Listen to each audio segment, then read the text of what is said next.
in terms of days. Okay, so what we are doing right now is we are doing one more sum right now. Fatafat, we are doing one more sum wherein the tenure will be given to you in number of days. तो फटाफट पहले हम due date find out करेंगे and then base date से हम कितने days होते हैं ऑफ द बिल वो भी फिर हम काउंट कर लेंगे. सो बेटा what I am doing is I am sharing my screen with you. I am sharing my screen with you wherein I have made one sum. Let's start reading it. Come on. Dhoni drew upon Virat several bills of exchange due for the payment on different dates. Calculate the average due date on which the total amount of bills can be paid by a single check without the loss of interest to either of the parties. Okay. Now पहला bill देखो 10/5 को हमने बनाया है 40 days का. पहला bill है 5000 का, हमने 10/5 को ड्रॉ किया है फॉर 40 डेज. देन 12/6 को हमने 7000 का बिल बनाया 25 डेज का. 18/7 को हमने 8000 का बिल बनाया 30 डेज का. और 28 का हमने बिल बनाया 9000 का फॉर 50 डेज. सो बेटा make the table. Come on फटाफट, I am waiting for you. Make the table, give the heading. Table showing average due date. Table showing average due date. Now the first one हम draw कर रहे हैं 10/5 को. बेटा first one हम draw कर रहे हैं 10/5 को. तो बेटा यहां पर लिखना शुरू करेंगे. First bill I drew on 10/5 2020. The period is 40 days. Due date calculate करनी पड़ेगी और अमाउंट है 5000 का. बेटा ड्यू डेट्स कैलकुलेट करना पड़ेगा जबकि अमाउंट है 5000 का. ओके तो हम वो बेटा एक साथ सारी ड्यू डेट्स फाइंड आउट करेंगे. Will find out the due dates together, but first let us complete drawing the table. बेटा 12/6/2020 को हमने 25 डेज का बिल बनाया एंड द अमाउंट इज 7000. 12/6 को 25 दिन का हमने बिल बनाया और अमाउंट है 7000. देन 18/7/2020 को हमने 30 डेज का बिल बनाया और अमाउंट है मेरा 8000 का. एंड फोर्थ बिल हमने 28/2020 को बनाया for 50 days and the amount is 9000. but the amount is 9000.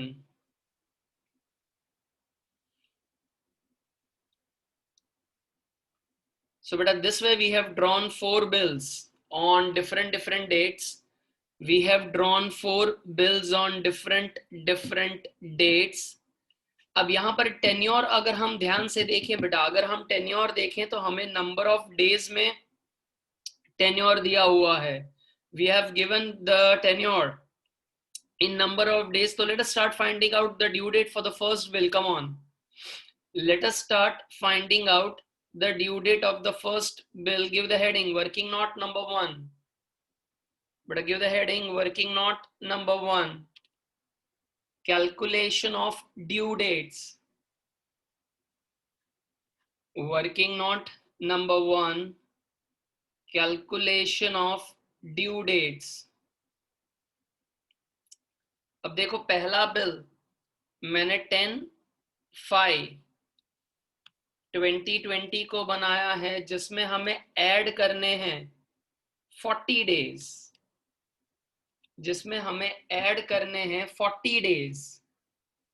सो बेटा 40 डेज अगर ऐड करने हैं तो जरा बेटा बुद्धि चलाओ।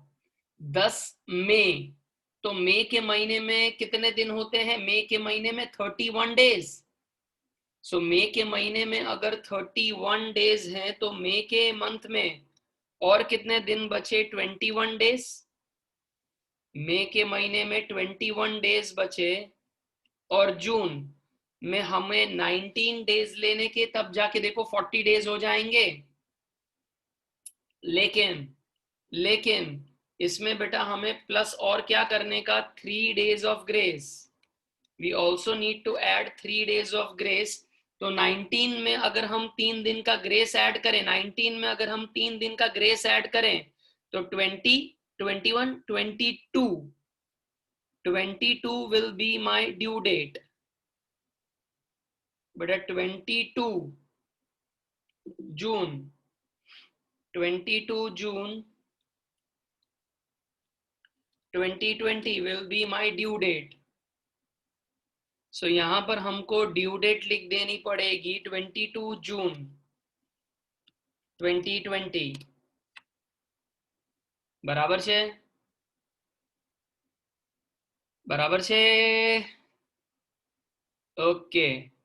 सेकंड बिल अब जरा देखो बेटा, सेकंड बिल अब जरा देखो। 12/6/2020 को हमने बनाया, जिसमें हमें प्लस करने हैं 25 डेज, जिसमें हमें प्लस करने हैं 25 डेज।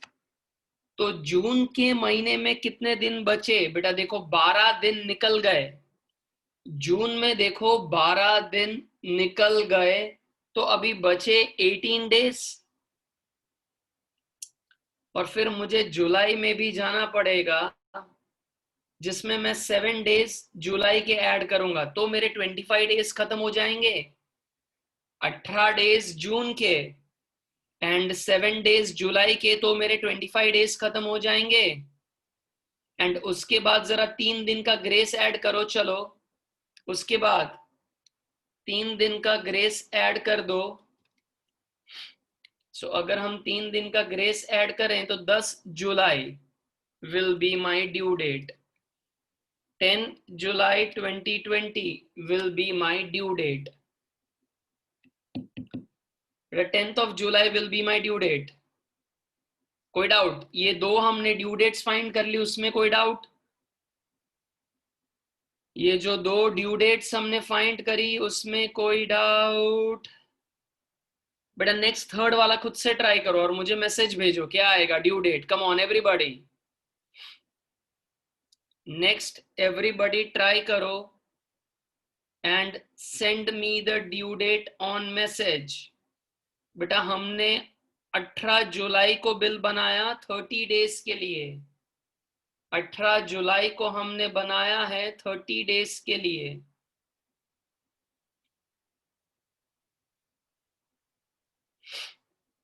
बेटा 2-3 जन के मैसेज आ रहे हैं।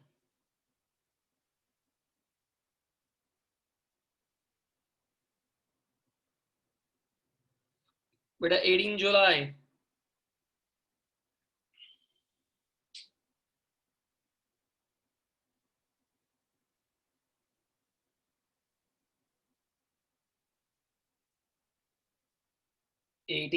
जुलाई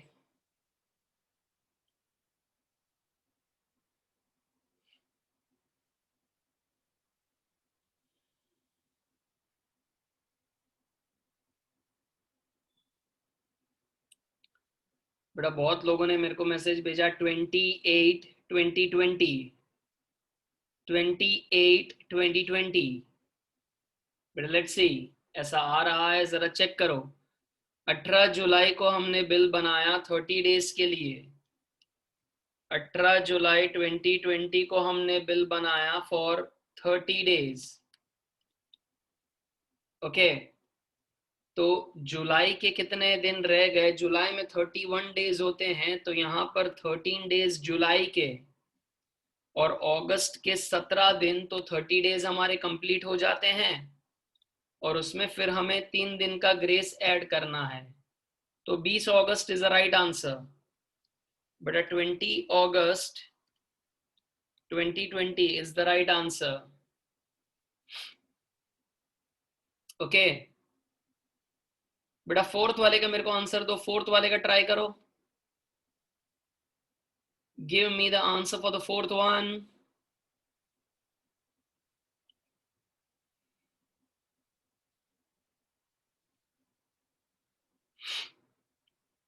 बेटा, give me the answer for the fourth one.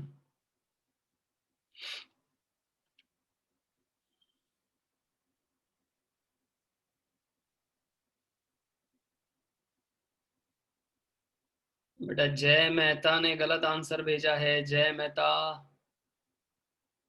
खुशबू ने भी गलत आंसर भेजा है.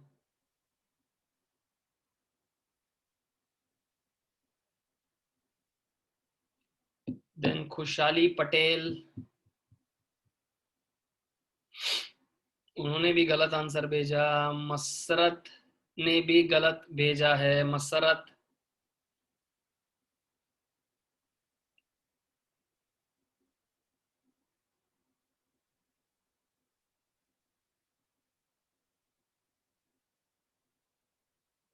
चलो बेटा, ट्राई करते हैं. ट्राई करते हैं. 50 डेज हमको कैलकुलेट करना है. हमको 50 डेज. तो 28 2020 में मुझे प्लस करने हैं 50 डेज. मुझे प्लस करने हैं 50 डेज. तो अगस्त के महीने में 11 दिन बचे हैं. अगस्त के महीने में 11 डेज. देन सितंबर के पूरे 30 डेज. तो बेटा 11 और 30 41 डेज. बेटा 11 और 30 41 डेज. तो अक्टूबर का 9 डेज हम लेंगे. अक्टूबर में 9 डेज अगर हम लेंगे तो 50 डेज हमारे कंप्लीट हो जाएंगे. और फिर इसमें 3 दिन का ग्रेस ऐड करो. इसमें 3 डेज का ग्रेस ऐड कर दो. इसमें 3 दिन का ग्रेस ऐड कर दो. तो बेटा 3 डेज का ग्रेस अगर मैं ऐड करूं इसमें, प्लस 3 डेज अगर मैं ऐड कर दूं, तो 12 अक्टूबर आ रही है बेटा due date. 12 October 2020 will become my due date. 12 October. So 12/10/2020. 12 October will become my due date. 12 October. Okay. बेटा, अब इसमें से नेक्स्ट स्टेप हम क्या लेंगे? What would be our next step? कि ये 4 ड्यू डेट्स में से जो भी अर्लीस्ट डेट है, अर्लीस्ट, बेटा ये 4 में से जो भी अर्लीस्ट डेट है उसे हमको हमारी ड्यू डेट लेनी पड़ेगी. ये 4 में से जो भी अपनी अर्लीस्ट डेट है उसे हमें ड्यू डेट लेनी पड़ेगी. तो ये 26 2020 सबसे अर्लीस्ट है. जरा चेक करो. बेस डेट 22/6/2020 कहना से ये सबसे अर्लीस्ट डेट है. तो इसे हम अपनी बेस डेट बना लेंगे. 26/2020 को हम अपनी बेस डेट बना लेंगे. सो पहले में नंबर ऑफ डेज अगर हम कैलकुलेट करें तो 0 आ जाएगा. पहले में नंबर ऑफ डेज कैलकुलेट करें तो 0 आ जाएगा. फिर सेकेंड वर्किंग के लिए जरा देखो, मेरे को 22/6/2020 से मुझे जाना पड़ेगा 10/7/2020 तक. मतलब 22/6 से लेके 10/7 तक जाना पड़ेगा मेरे को. तो जून में बेटा 30 डेज होते हैं, उसमें से 22 निकल गए तो 8 दिन जून के, और जुलाई के 10 दिन. सो टोटल अगर हम देखें तो 18 दिन बैठता है. 18 दिन. 18 days are from there from the base date. So यहां पर हम लिख देंगे 18 डेज. यहां पर हम लिख देंगे 18।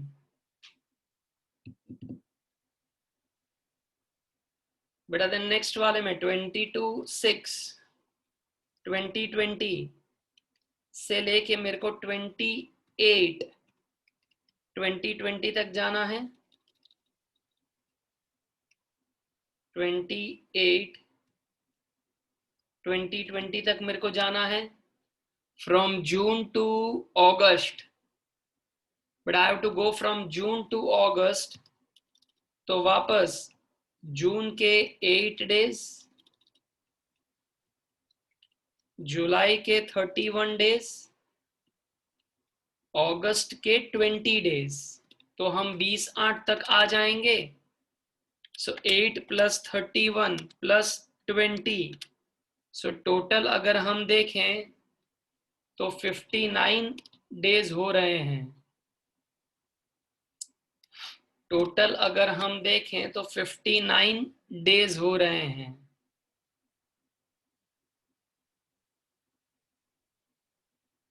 बेटा इतना कर लिया सबने? इतना कर लिया? फोर्थ वाले का मेरे को करके दो। चलो फोर्थ वाले का मेरे को मैसेज करो, कितने आ रहे हैं? Number of days from the due date, from the base date, कितने आ रहे हैं नंबर ऑफ डेज? जरा कैलकुलेट करके दो।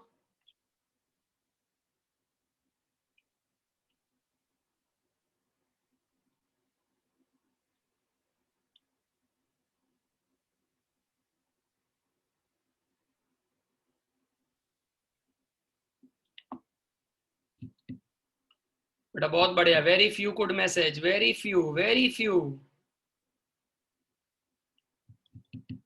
बेटा अभी तक खाली मेरे को 20 ही मैसेज आए हैं, बाकी की जनता।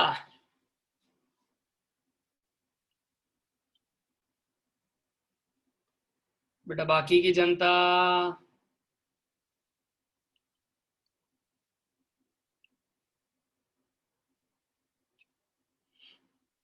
बहुत बढ़िया, बहुत बढ़िया मैसेज आ रहे हैं बेटा, मेरे को मैसेज अब आना शुरू हुए। 112 दिन बोल रहे हैं जनता, 112 दिन बोल रही है।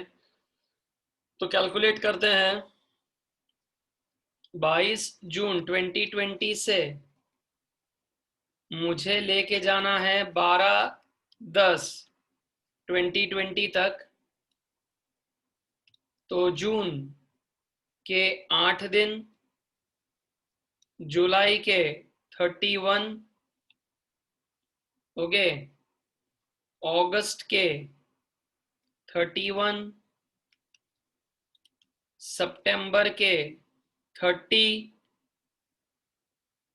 अक्टूबर का 12 डेज। अक्टूबर का अगर हम देखेंगे तो 12 डेज। सो बेटा अगर मैं कैलकुलेट करूं 8 + 31 + 31 + 30 + 12, आई एम गेटिंग बेटा 1112। I am getting 1112. The number of days from the base date is 1112. But now let's start. Total करो अमाउंट का, और प्रोडक्ट हमें फाइंड करना है, और प्रोडक्ट का भी टोटल करना है। तो चलो पहला वाला मैं करके तुमको दे दे रहा हूं। 0 × 5 is 1000 is 0. Then 18 × 7000. 18 × 7000 is 1,26,000. 59 × 8000, that is 4,72,000. 112 × 9000, 1,008,000. But it's 1,008,000.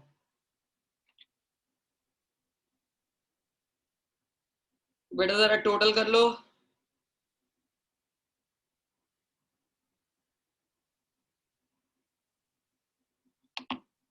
बेटा जरा टोटल कर लो।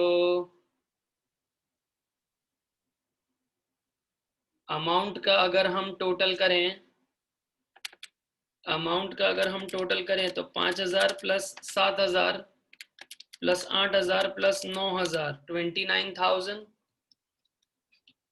और प्रोडक्ट का अगर हम करें तो 1,26,472 1,008,000 तो इट इज 1,606,000 बेटा 1,606,000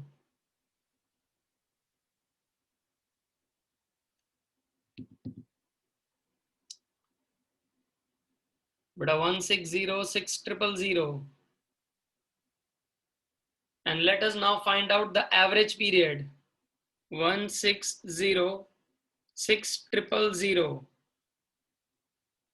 1,606,000 डिवाइड कर दो उसको you divide it by 29,000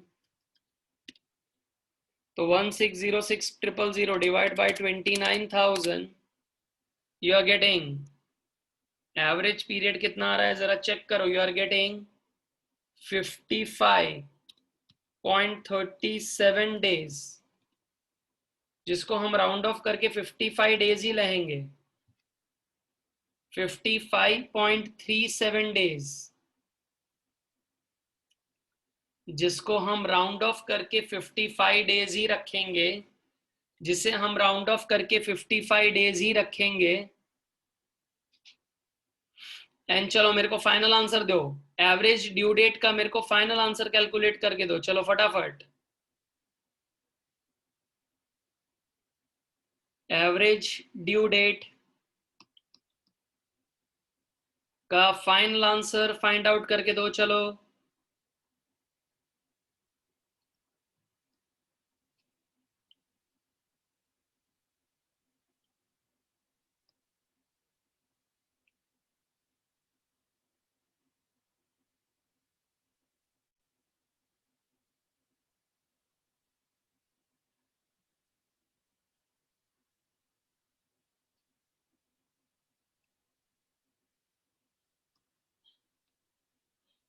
सो बेटा एवरेज ड्यू डेट क्या आएगा जरा चेक करो बेटा एवरेज ड्यू डेट क्या आएगा 22/6/2020 उसमें मैं प्लस करूंगा 55 डेज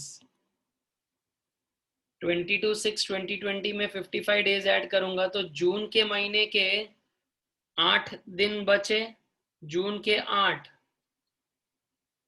जुलाई के 31 सो बेटा 31 और 8 इज 39 तो अगस्त के कितने हमको लेने पड़ेंगे 55 माइनस 39 16 बेटा 16 डेज अगस्त के लेने पड़ेंगे तब जाके 55 डेज ऐड हो जाएंगे तो बेटा 16 अगस्त our final answer average due date but our average due date is 16 August 2020 that's our final answer 16 तारीख को हम जाके सारे पैसे ले आएंगे 16 तारीख को जाके हम सारे पैसे ले आएंगे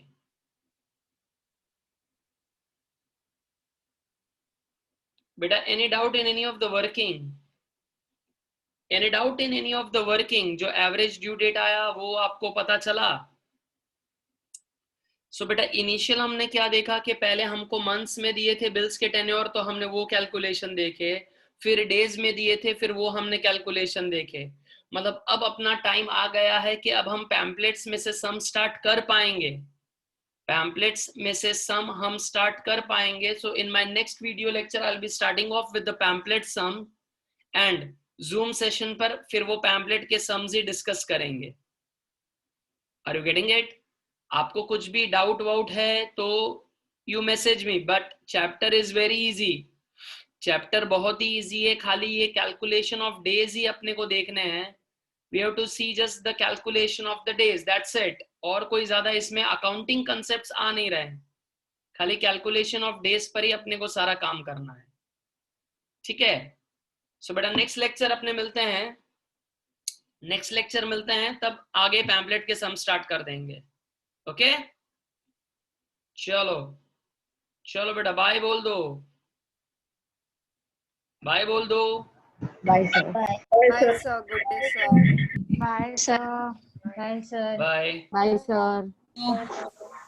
Bye, sir. हाँ बोलना सर Bye.